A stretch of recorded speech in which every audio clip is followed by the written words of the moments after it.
그리고 107K 구간을 다시 한번 돌파를 하게 된다라고 하더라도 뭐 비트코인이 150K, 여기서 뭐 200K 이렇게 간다라고는 솔직히 생각하진 않아요. 그러니까 결국에는 고점을 좀 더 넘거나 아니면은 이런 구간에서 좀 횡보가 진행될 가능성이 높다라고 생각을 하거든요. 왜 그렇게 생각을 하냐? 반갑습니다. 차트지인이고요. 우선은 비트코인이 꽤나 괜찮은 반등을 보여주면서 알트코인 또한 같이 상승을 하고 있죠. 그래서 이 10월부터 시작된 이 하락장이 드디어 끝이 나는 건가에 대한 기대감이 현재로서는 좀 커지고 있는 상황인데요. 우선 저번 영상에서 이 상승 추세선을 이탈하지 않는 선에서 비트코인은 반등이 나와줄 거라고 말씀을 드렸었죠. 그리고 핵심은 이 하락 추세선의 저항과 그리고 이 추세에 대한 0.786 되돌림 구간이었던 이 92K를 주목을 해야 된다고 말씀을 드렸습니다. 이 구간을 넘지 못하는 상황에서 재차 하락이 발생한다라고 해도 삼각 수렴으로 진행이 될 가능성이 높다고 말씀을 드렸었는데요. 현재로서는 해당 구간을 돌파를 한 상황이기 때문에 삼각 수렴으로는 볼 수가 없죠. 그렇다면 두 가지 시나리오가 발생을 하게 됩니다. 어센딩 트라이앵글 패턴과 상승수익형 패턴, 이 두 가지 시나리오로 현재로서는 봐야겠죠. 어쨌든 핵심은 이 두 가지 패턴, 어떠한 패턴으로 진행이 된다라고 하더라도 결국에는 1월 안에 이 지옥 같은 횡보장이 종료가 된다라는 거예요.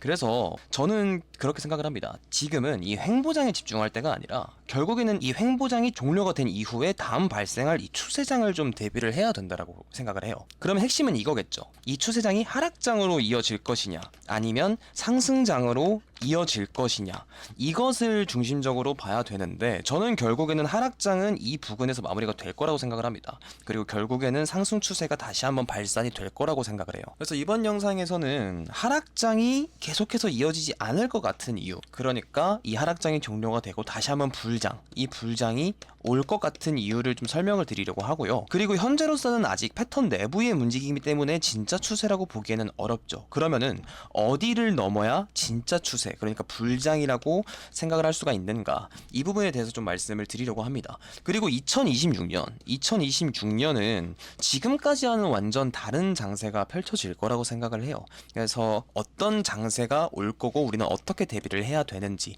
대해서 설명을 드리려고 하니까요. 영상 끝까지 시청해 주셨으면 좋겠고, 그리고 다 보시고 나서 도움이 되신 것 같다면 구독 한 번씩만 꼭 눌러주시면 감사하겠습니다. 우선은 왜 코인 시장의 하락장이 곧 종료가 될 것이라고 생각을 하는가? 저는 테더 도미넌스, 시장의 현금 비율을 보고 하락장이 곧 마무리가 되겠구나라고 생각을 하고 있거든요.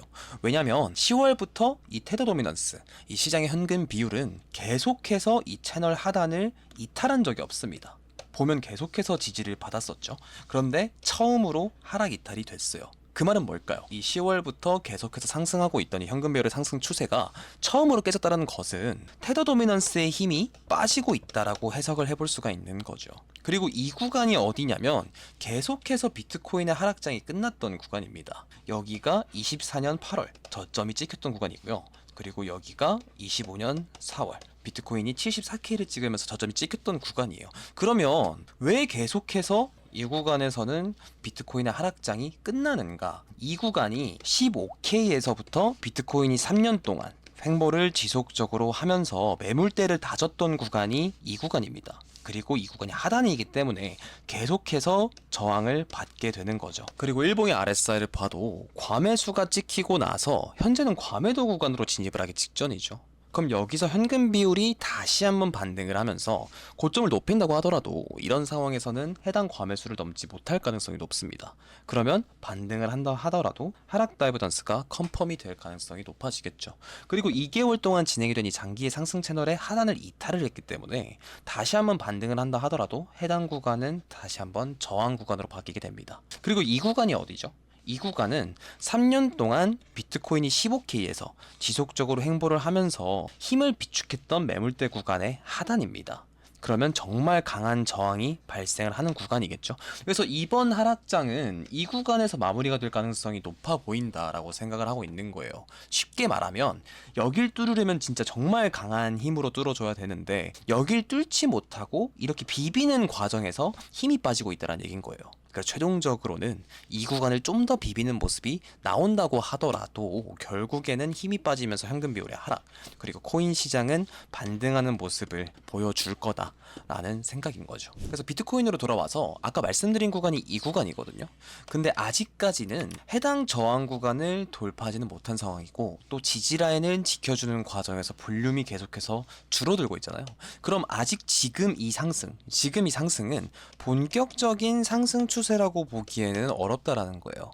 테더 도미넌스 채널이 이탈이 됐다라고 하더라도 이렇게 횡보가 진행이 될 때는 상단의 저항을 테스트하러 갈 때 볼륨을 계속해서 좀 체크를 하셔야 됩니다. 그리고 볼륨을 보면 여전히 낮죠. 그러니까 이 상승이 힘이 별로 실려있지 않은 상승이라는 건데, 이건 단순히 패턴 내부에서의 움직임일 가능성이 높다는 거예요. 그래서 저는 본격적인 상승 추세가 시작이 됐다라고 보기보다는 이 패턴 내부에서의 단순한 움직임이라고 보고 있습니다. 그러면 패턴 진행은 어센딩 트라이앵글 패턴으로 진행이 되거나 상승 쐐기형 패턴으로 진행이 될 가능성이 높다고 보고 있는데, 두 패턴이 정말 길게 늘어진다라고 하더라도 2월 초예요. 2월 초. 왜냐? 볼륨은 계속해서 내려가고 있는 상황이죠. 여기서 갭이 줄어들고 있기 때문에 이 갭의 끝을 보면 돼요. 어디죠? 2월이죠. 그러니까 여기서 횡보를 하다가 결국은 추세가 발산이 될 것을 암시를 하고 있다는 겁니다. 이 횡보가 아무리 지겹게 늘어진다고 하더라도 2월 초에는 결정이 된다는 소리예요. 그럼 어디로 추세가 발산이 될 거냐를 좀 체크를 하셔야 되는데, 테더 도미넌스는 아까 말씀드린 대로 메이저 저항 구간에서 힘이 빠지고 있다고 말씀을 드렸잖아요. 그러면 현금 비율이 내려가면서 이 횡보장도 결국엔 끝이 나면서 상승 추세로 돌입할 가능성이 높다는 거거든요. 그러면 어센딩 트라이앵글 패턴과 상승 쐐기형 패턴 중 어떤 게 가능성이 높냐? 저는 상승 쐐기형 패턴의 진행 가능성을 좀 더 높게 보고 있습니다. 근데 상승 쐐기형 패턴은 하락 암시형 패턴이 아닌가요? 맞죠. 근데 반대로 생각을 하면 이 상승 쐐기형 패턴이 개미를 태우지 않고 가는 시나리오 중 가장 베스트인 겁니다. 이렇게 되면은 이 상승 쐐기형 패턴의 하단은 이탈할 가능성이 높겠죠. 이미 시장에 대한 신뢰도가 매우 떨어진 상황에서 추가 하락을 암시하는 이 상승 쐐기형 패턴으로 진행이 된다. 이거 자체가 일단 개미들이 매수를 꺼려하는 포인트 중에 하나가 될 거고, 그리고 이 패턴이 하락 이탈을 하게 된다라고 하게 되면 그 과정에서 대부분의 개미는 매수를 못할 겁니다. 극도의 공포장이기 때문이에요. 그러면 결국 본격적인 추세가 발산이 되기 이전에 개미를 털어내기 가장 베스트 시나리오라는 거죠. 그래서 이렇게 쐐기 패턴이 진행이 된다라고 하게 되면 저는 결국 80K 초반대는 한 번 더 올 거라고 생각을 해요. 여기를 살짝 이탈할 가능성도 배제를 할 수는 없겠죠. 솔직히 말씀을 드리면 이런 하락이 한 번은 더 남았다라고 생각을 하는 겁니다. 그럼 이렇게 질문을 하실 수 있거든요. 여기까지 내리면 개미들이 좋다고 매수를 할 건데 이 자리를 줄 이유가 있을까요? 라는 질문을 아마 받을 것 같은데, 저는 그렇게 생각을 해요. 아까 말씀을 드렸다시피 쐐기 패턴이 이탈이 되면 대부분의 개미는 매수를 못합니다. 그러니까 이렇게 하락장을 때려맞고 나서 횡보하고 다시 패닉셀이 이어지는데, 이 자리를 분명 기다리는 사람들도 있겠지만 대부분의 사람은 자리를 준다라고 생각을 하는 게 아니라 시즌 종료라고 생각을 한다는 거예요. 시즌 종료라고. 그래서 사람들이 극도의 공포를 느끼면서 매수를 하기 꺼려할 때, 그때가 저는 세력이 다시 한번 매집을 할 수 있는 구간이라고 생각을 하고, 이 쐐기가 하락 이탈을 한 뒤에 그때 다시 한번 반등하는 상승이 나온다면 그 상승은 본격적인 상승 추세가 될 가능성이 높다는 거죠. 네, 이해가 되셨죠? 그러면 알겠고, 쐐기로 진행이 되던 뭐 스탠딩으로 진행이 되던 언제가 진짜 불장이냐, 그러니까 언제가 진짜 불장인지 어떻게 판단을 하냐. 저는 결국에는 그 추세가 이 구간을 좀 넘어줘야 된다고 봐요. 여기가 한 107K 구간이 될 거라고 생각을 하거든요. 그럼 왜 이 구간이냐? 몇 개월 전만 해도 계속 여기서 횡보를 했었잖아요. 그리고 나서 이탈이 발생을 했고, 그러면 계속해서 지지를 받던 이 구간을 이탈을 했기 때문에 다시 한번 도달을 했을 때는 이 구간은 강한 저항 구간으로 작용이 된다라는 얘기인 거거든요. 그러면 일반적으로 모든 불장이 종료가 될 때는 이 횡보했던 구간을 이탈을 하고, 그리고 다시 한번 이 구간에서 리테스트가 진행이 된 이후에 본격적인 하락 추세가 발생이 됩니다. 하지만 이 강한 저항, 이 넥라인을 다시 한번 돌파를 하게 되면 어때요? 다시 한번 돌파를 했을 때는 이거는 단순히 리테스트가 아니라 이 횡보하는 과정에서 이 구간에 몰려있는 롱 포지션을 털어내는 하락이라고 볼 수가 있는 거거든요. 그러니까 비교적 최근만 해도 비트코인은 해당 구간에서 2개월간 횡보를 거쳤습니다. 그리고 지지라인은 90K 구간으로 형성이 되어 있었죠. 그리고 90K 구간을 계속해서 지켜주면서 횡보가 이어지다가 해당 구간을 이탈을 합니다. 그러니까 시즌 종료 무빙은 고점 구간에서 횡보하면서 매물대를 만들어주고, 이 매물대를 하락 이탈, 하락 이탈을 한 뒤에 리테스트장을 거치고 나서 이 저항 구간을 넘지 못하고 그대로 빠지는 게 정석적인 시즌 종료 무빙이에요. 그런데 작년 같은 경우에는 이 리테스트 매물대 구간을 돌파를 해줬어요. 돌파를. 이 90K를 다시 넘었다는 얘기인 거거든요. 그럼 이거는 시즌 종료 무빙으로 보기는 어렵고 90K에서 계속해서 지지를 받았기 때문에 해당 구간에 롱 포지션이 몰려 있겠죠. 이 롱 포지션을 털어낸 하락이었다는 거예요. 그리고 나서 다시 이 매물대를 넘어 주었기 때문에 결국에는 개미를 털어내고 나서 본격적인 상승 추세일 가능성이 높다. 그래서 제가 이 90K를 넘은 순간부터는 숏 버튼은 빼야 된다고 말씀을 드렸었거든요, 작년에. 그리고 나서 비트코인은 실제로 신고점을 달성을 했었죠. 지금도 똑같아요. 지금도 보게 되면 고점 구간에서 2개월간 행보가 있었죠. 그리고 지지 라인은 100K와 107K의 형성이 되어 있었습니다. 하지만 이탈이 됐죠. 그러면 사실상 여기를 넘지 못하면 아무런 의미가 없다는 거예요. 여기서 저항을 맞고 그대로 시즌 종료로 이어질 수가 있는 겁니다. 하지만 저는 그 가능성을 좀 낮게 보고 있다고 말씀을 드렸었죠. 그러니까 이 넥라인을 돌파를 해야 결국에 이 여기에 몰려있는 롱 포지션을 털어내는 하락이었다. 이게 시즌 종료가 아니라 롱 포지션을 털어낸 뒤에 그대로 다시 한번 본격적인 불장이 시작이 되는 이런 그림으로 갈 수가 있다. 그걸 결정짓는 데가 저는 100K와 107K라고 생각을 하거든요. 그래서 이 구간을 꼭 넘어주는지를 확인을 하셔야 된다. 근데 제가 계속해서 강조드리는 말이 있죠. 이 100K 그리고 107K 구간을 다시 한번 돌파를 하게 된다라고 하더라도 뭐 비트코인이 150K 여기서 뭐 200K 이렇게 간다라고는 솔직히 생각하진 않아요. 그러니까 결국에는 고점을 좀 더 넘거나 아니면은 이런 구간에서 좀 행보가 진행될 가능성이 높다라고 생각을 하거든요. 왜 그렇게 생각을 하냐? 지금까지는 비트코인 도미넌스를 동반한 상승이 진행이 됐기 때문에 비트코인이 주도한 상승이었다면 지금부터는 결국에는 알트가 주도를 할 거라고 봅니다. 그러니까 자금이 들어와도 비트코인이 다이나믹한 상승을 보여주기는 개인적으로 좀 어렵다고 생각을 하고 이런 구간에서 횡보를 거칠 때 알트코인들이 펌핑을 받는 모습을 보여주지 않을까 생각을 하고 있는 거예요. 비트코인 도미넌스를 보면 처음으로 이 상승 채널이 이탈이 됐죠. 이게 무슨 뜻일까요? 결국에는 이 비트코인 도미넌스의 힘은 빠졌다라는 얘기가 되는 거예요. 결국에 이 리테스트를 지속적으로 하다가 이렇게 하락 추세가 발생할 가능성이 높다라는 얘기인 거거든요. 근데 아까 말씀을 드렸다시피 테더 도미넌스는 내려갈 가능성이 높습니다. 그러니까 시장의 현금 비율은 내려갈 가능성이 높아지는 거예요. 그러면 테더 도미넌스와 비트코인 도미넌스가 둘 다 내려간다라는 것은 결국에는 비트코인으로 자금이 가지 않을 가능성이 높다라는 거예요.